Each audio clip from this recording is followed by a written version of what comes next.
as the campaign itself is being created. All right, this one is about Catholics and evangelicals. This is John Halpin to John Podesta and Jennifer Palmieri. Conservative Catholicism.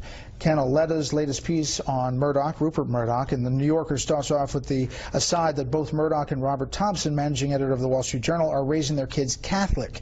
Frigging Murdoch baptized his kids in Jordan, where John the Baptist baptized Jesus. Many of the most powerful elements of the conservative movement are all Catholic, many converts. It's amazing bastardization of the faith.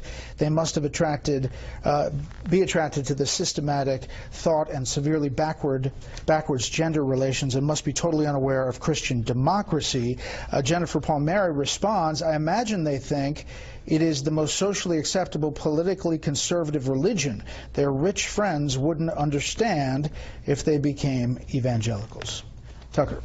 Well, this is infuriating on a whole bunch of different levels. I mean, for one thing, here you have two people, one of whom is the communications director for Hillary Clinton, maligning the largest religion, and nobody is covering it. I mean, and by the way, I'd say on the merits, Catholicism is backward in its view of gender relations compared to what? I mean, you can think of a couple other world religions that are far more retrograde on that question than anything the Catholic Church has ever come out with. If, by the way, this were the subject were Islam, I mean, the president would have a primetime press conference right now, urging all of us to sort of quell our Islamophobia. Add a Republican's emails on Islam. What's so amazing is, like Steve, probably like Susan, I spend most of the day reading this stuff, and some of it kind of rocks you a little bit like this, some of it doesn't. All of it is really interesting, and none of it is being covered. All right, first of all, I want to play some response from Father John and Raymond O'Royan to this, and then I want to play Jen Palmieri's response.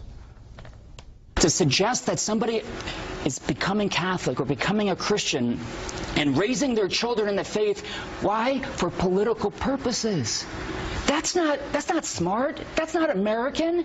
This isn't just anti-Catholicism. This is anti-American talk.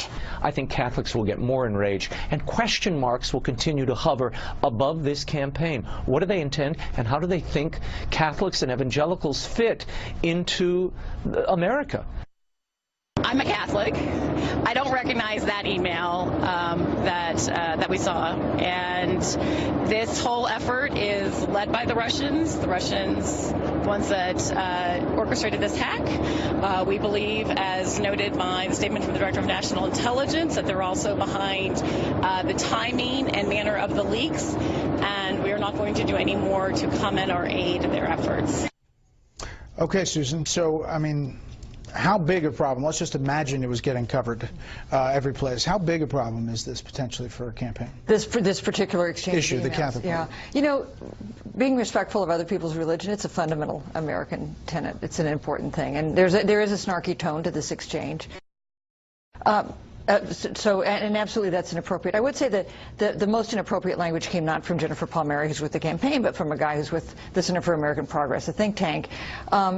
And also, I think it's interesting, she says she doesn't recognize this email because the Clinton campaign has refused to either confirm or deny the legitimacy of these emails. At all. Like, they all. won't go down to, this one's real, this one's not real. But in this case, she's saying she doesn't recognize it. That's not exactly a denial. Is that good enough? I mean, shouldn't we be saying, wait a second, you don't recognize it? I mean, I think that I think in the interest of transparency, they ought to say, yeah, these are emails and we'll discuss what was right and wrong about them, or say,